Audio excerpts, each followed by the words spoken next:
Assalamu alaikum, I'm Aisha and you're watching SAMAA News. Here are today's headlines. Iranian forces have launched the 17th phase of their SAMAA UK drone operation, targeting US military facilities in Kuwait on Sunday. Iranian statements say the strikes hit an ammunition depot, Patriot radar systems, and military warehouses. Air raid sirens sounded in Kuwait, with the country's military saying its air defenses engaged hostile targets.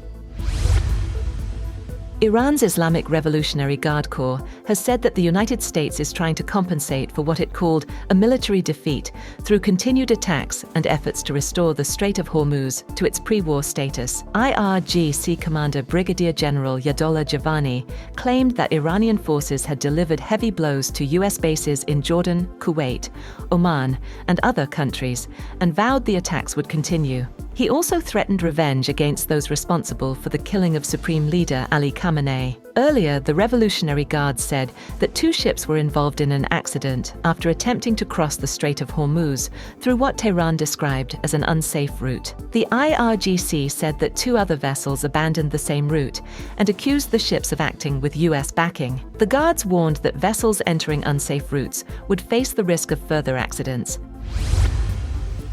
The United States launched a new wave of airstrikes on Iran after 2 American service members were killed and another went missing in an Iranian attack in Jordan. U.S. Central Command, CENTCOM said. CENTCOM said the strikes targeted Iranian military assets linked to threats against commercial shipping in the Strait of Hormuz and aimed to weaken the Islamic Revolutionary Guard Corps' operational capabilities. The latest escalation follows the collapse of a temporary U.S.-Iran ceasefire. Iran warned Washington of heavier costs if attacks continue, while reports of missile and drone strikes across Kuwait, Bahrain, Jordan, and Saudi Arabia highlighted widening regional tensions. President Donald Trump calls the deaths of 2 US service members in an Iranian missile and drone attack in Jordan a very sad thing, saying they died in service of our country. He reiterated that Washington's primary goal remains preventing Iran from acquiring a nuclear weapon. U.S. Central Command said 2 troops were killed, 1 remains missing, and 4 others were injured in the attack. The latest casualties bring the U.S. death toll since the conflict began to 16, with more than 430 service members wounded. Hours later, the U.S. launched another round of airstrikes on Iranian military targets.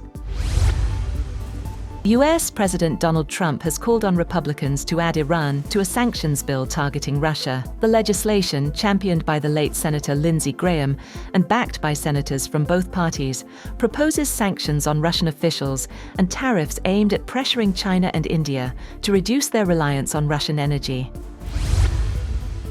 The International Atomic Energy Agency has said that it is investigating reports of an overnight attack on the construction site of Iran's planned Dakhovan nuclear power plant. The agency says the facility was still in the very early stages of construction and contained no nuclear material when it was last inspected. Iran has condemned the US attack on the site, as fighting between Washington and Tehran intensifies.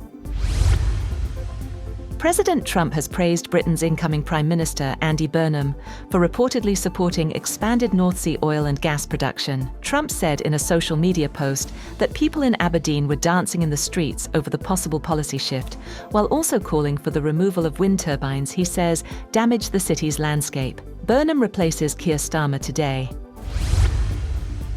Israel is set to receive additional US aerial refueling aircraft as regional tensions continue to escalate. The move comes amid intensified exchanges between the United States and Iran following the collapse of an interim ceasefire. Israeli officials say Washington is reinforcing its military posture in the region by expanding its fleet of refueling aircraft stationed in Israel. Israel has not taken part in the latest US strikes on Iran.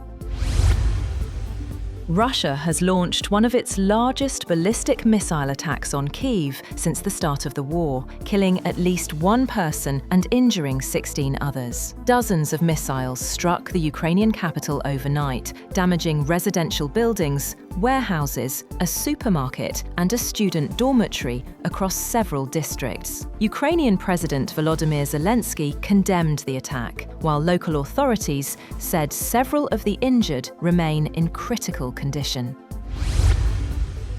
And China has unveiled the Qi 1000, described as the world's first ton-capacity heavy-duty robotic horse, at the 2026 World AI Conference in Shanghai. The robot can carry up to 1,000 kilograms, operate for up to 2 days, and move across snow, ice, and steep slopes.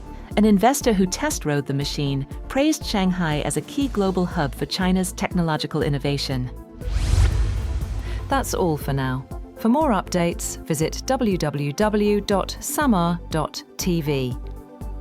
Thank you for watching SAMAA News.